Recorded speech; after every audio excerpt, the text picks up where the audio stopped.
นี่รายการใช้ครบบ้า มันตัวละ8 เม็ดเลยนี่เลยลบยังไงตัวเทิงเลย8 เม็ดอีกเส้นนึง ลบไปทั้ง อยากอัดตัวนี้เลยอยากบังแบบนั้นเลย8 เม็ดเลย นี่บังมัน 8 เม็ดนั้นมาตั้งหน้าเลยยังไม่จดใส่ตัวนั้น ใช่อันขอบข้างมันนี่บ่ เขาขังหนาเลย ขอบข้างทั้งหน้าจดแล้วบ่ยัง8 เม็ด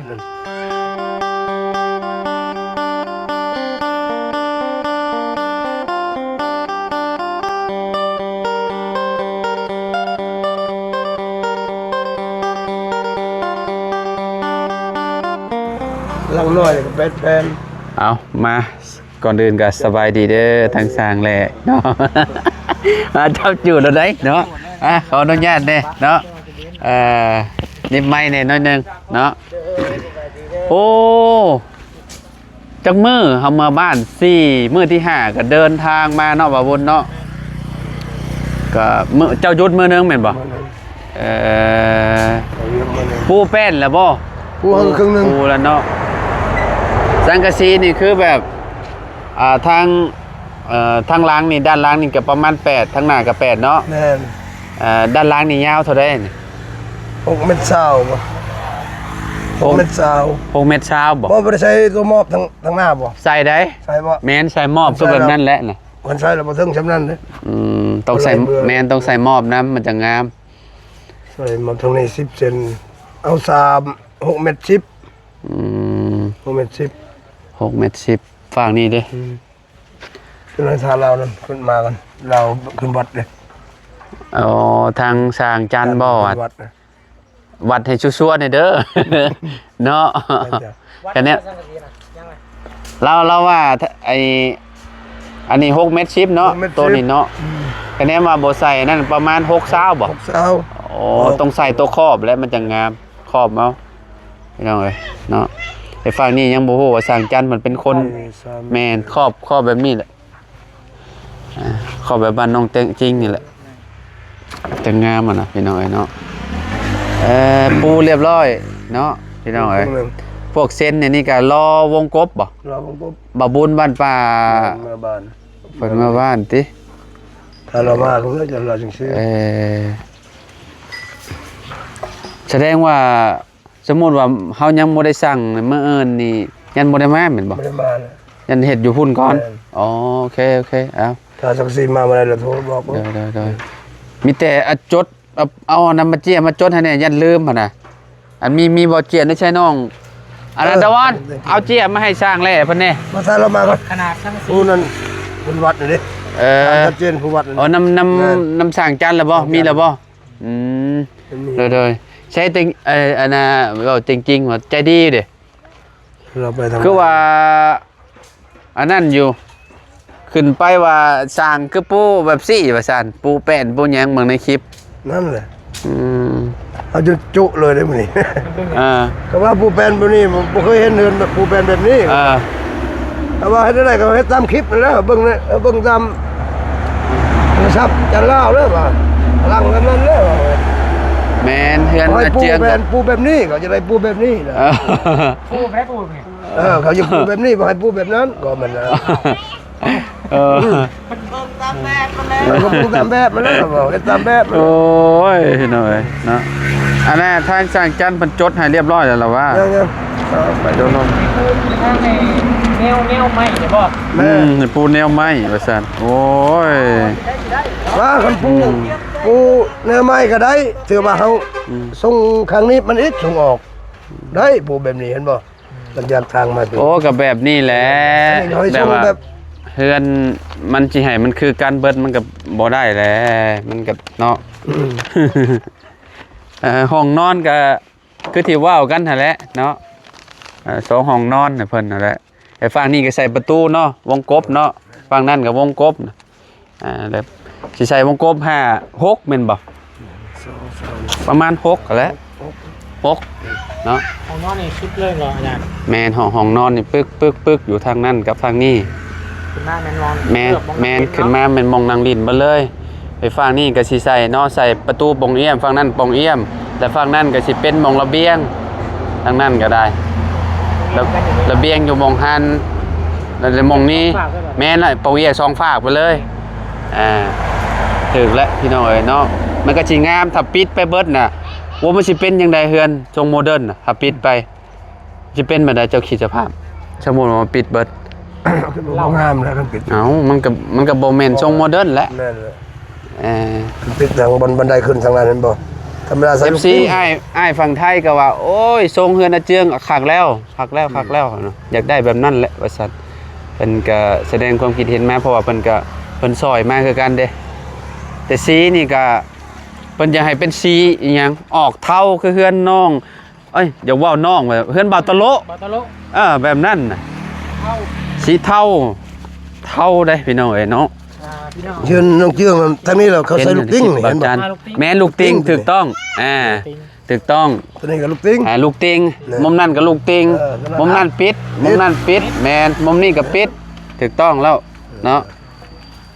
ขึ้นมาก็สิเห็นแนมกับเข้าไปก็เอ้ย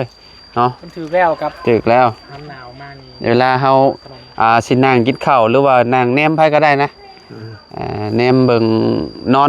อนวอกนอนเว้นก็ได้เห็นคนอยู่ข้างทางเนาะลมมันก็สิพัดมาเย็นวอยอยู่นี่แหละเปิดหน้าต่างรับลมไปเลย นอนก็นอนพุ่นแหละหันหัวไปพุทธเนาะแล้วแต่เจ้าภาพดอกอย่างนอนแบบใดก็ได้ดอกเฮาก็บ่ได้ติดอกนี่ เนาะเจ้าของเรือนอย่างนอนแบบใดก็นอน เดือนแล้วจะนอนอยู่ตารางกันแล้ว เนาะแม่นๆถูกต้องแล้ว นั่นแหละลุงเฮิมว่าอ้าวบ่เกี่ยวสิยังเขาปูแปดแบบนี้ สิเกี่ยวยังเรื่องเจ้านอนก็จะนอนแบบไรก็ชุดแล้วแต่เจ้า แม่นชุดแล้วแต่เจ้าของเรือนแล้วเฮาก็บ่ได้ติเขาว่าอยากเจ้านอนแบบใดสบายใจเจ้าก็นอนไปหั่นน่ะ บ่เคยเห็นเขาปูแปดแบบนี้จะได้แบบนั้นหมดเด้เขาปูแบบนั้นเด้เขาปูออกทาง อยากได้แล้วยาวแบบนั้นดิ เขาจะได้แบบนั้น มันเฮือนมันต่างกันเด้เฮ้ยเนาะ นั่นจะได้ปูแปดแบบนั้นออกทางหมด ว่ามันสิเกี่ยวหยัง บ่เกี่ยวเห็นคลิปน้องเฮิมอยู่โอ้แบบนี้ก็โอเคแล้วนี่คักแล้ว โอ้ยทำแล้ว โอ้คักมันยังไม่เห็นเลยเนาะ อ้าวขนาดไม่เช่นบ่ทันได้ใช้ บ่ขนาดยังบ่ได้ใส่ไม่เส้นก็ยังบ่ค่อยสะเนือนบ่ได้เนาะแน่นไม่ค้างสองค้างนี่ถือว่าแบบ ใช้ค่านี่จุเลยมันนี่ ชุดเลยนี่ จุ เนาะ เลยนี่มันโซเล่แบบนั้นเลยจุเลยใจเป็นเมื่อยธรรมดาแล้วปูมันนี่แล้วนะแต่มันน้อยใจเลย สร้างแดงนี่บอกกลับไปเป็น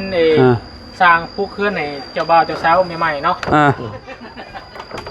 ของใหม่ปลามันเด้อมันแข็งแห้งดีมันจังบ่เยอะ แม่นเวลา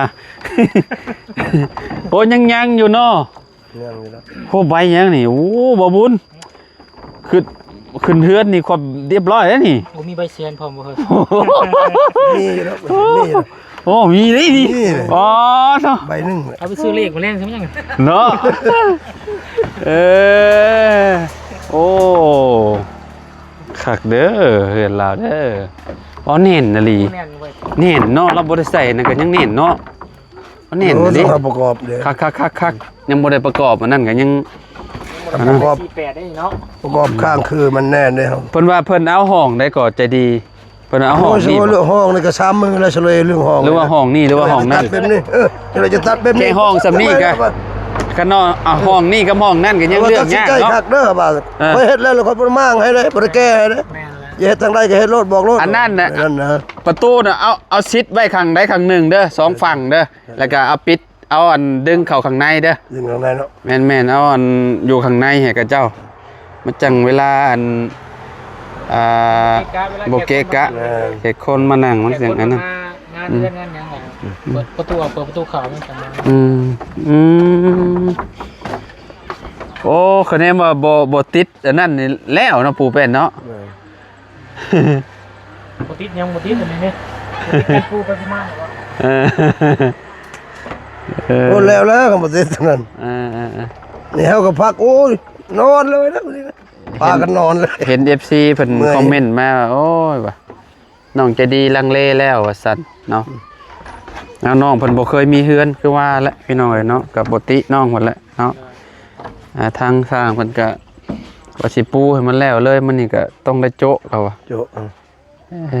รวมอื่นพักก่อนเนาะ พักนะ ถ้าสัง มันกระเทินเลยมาจำเนี่ยก็กระเทิน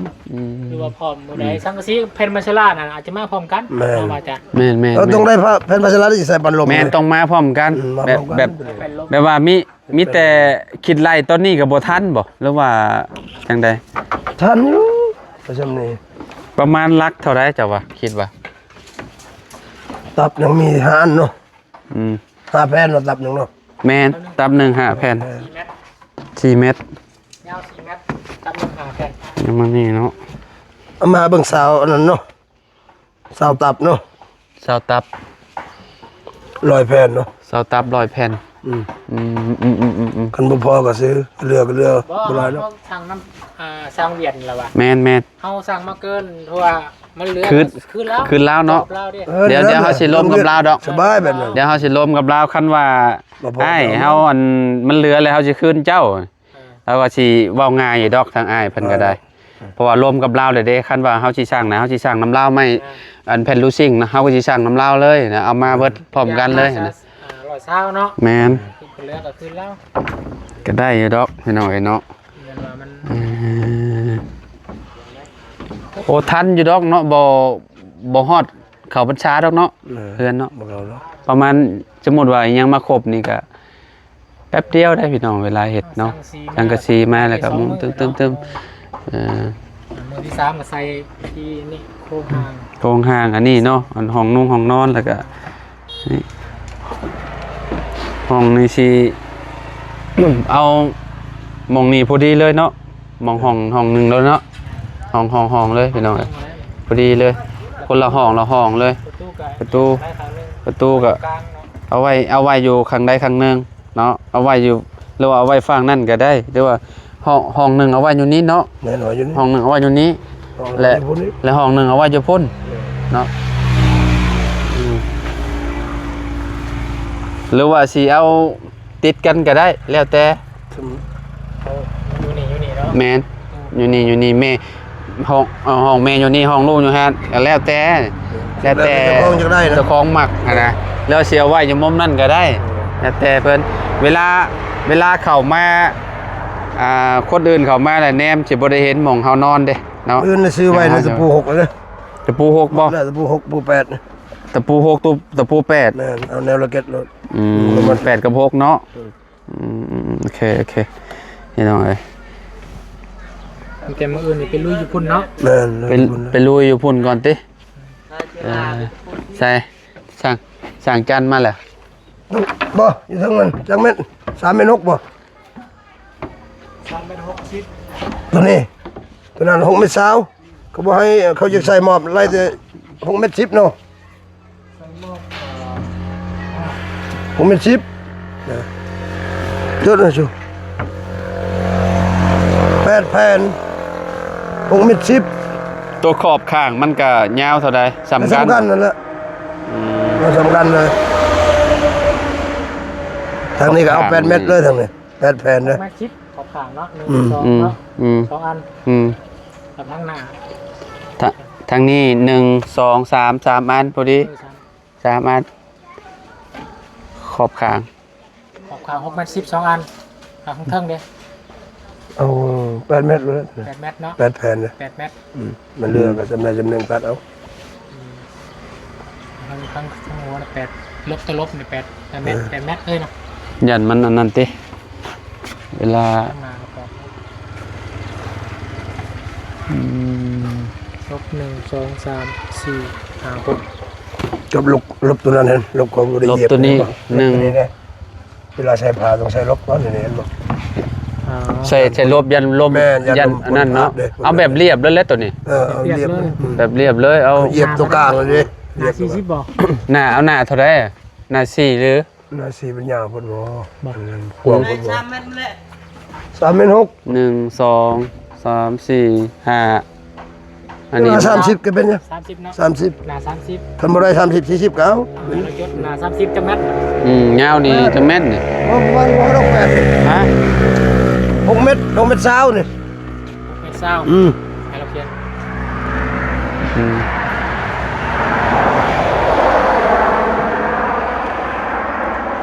ตัวลบข้างหน้าเนาะหมอสาดกัน สาม แม้นเวลาฝนตกเลยปิดนะว่าไงปิดนี่เวลาเฮามุงแล้วเฮาก็ปิดไปเลยลบเมียน ลบข้างกัน6 เมตรมันจังกี่เยอะเลยบาร์แพนลบข้างบาร์แพน6 เมตร 10ลบข้างเลยบาร์แพน6 เมตร 10เนี่ยลบข้างหน้าเนี่ย ข้างหน้านี่เด้ยาว ข้างหน้าน่ะ8 เมตรสี่บอกเลย6 เมตรเช้าเลย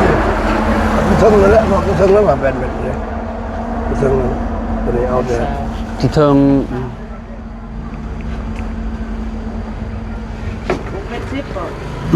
โตะตัวนี้ 3 เมตร 6 3 เมตร 6มี2อันบ่ 2 อันตัวนี้ 2อันแต่ตัวนี้ 6 เมตร ฝั่งนั้น1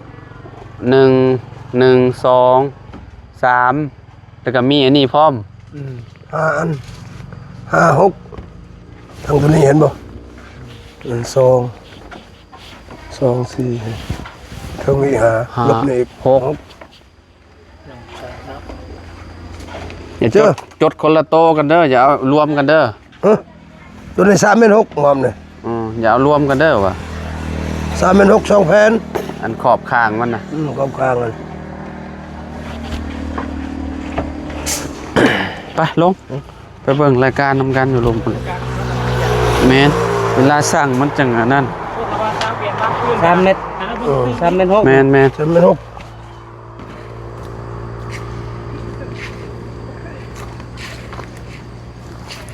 ให้เราเบิ่งตื้อไหม 3 เมตร 10 โอ้ตรงสีงาม เที่ยวได้3 เมตร 60ก็แล้วเว้ยยากช่อง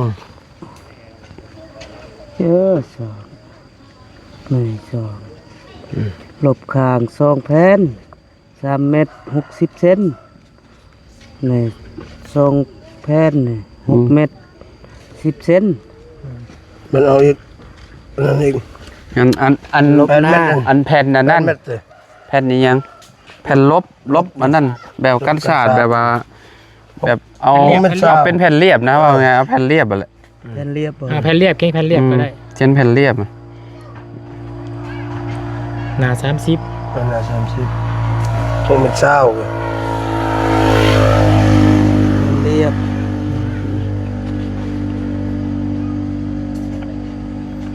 และ หนา30 หน้า30บ่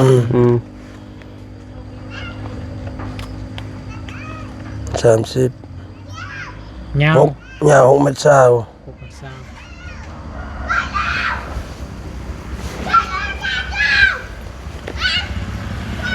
พอปุณนาเฮียนจมห้องไหนห้องได้มาเจ้า 6 เมตรเศร้าก็ใช้รถเศร้าตัวนี้ สาวเนาะ ซึ่งโอเค เฮียนป .4 ก็ถือว่าโอเคแล้วเนาะนี่รายการ ใช้ครบบ้า มัน น ตัวนั้น8 เมตรเลย 8 นี่เลยลบยังไงตัวเทิงเลย8 เมตรอีกอย่างเช่นนึง รถกระทั่ง อย่ากัดตัวนี้เลยอย่าบังแบบนั้นเลย8 เมตรนั่นเลย นี่บังมัน 8 เรีย เมตร งห นั่ น้าน มาทางหน้าเลยเด้ยังไม่ได้จดใส่ตัวนั้น ใช่อันขอบข้างมันนี่บ่ เขาขังหนาเลย ขอบข้างทั้งหน้าจดแล้วบ่ ยัง8 เมตรนั่น แค่ตัวนี้ก็ได้ ขอบข้างทั้งหน้ายาว 8 เมตรเลย ลบทางหน้าซะเนาะ รถข้างหน้า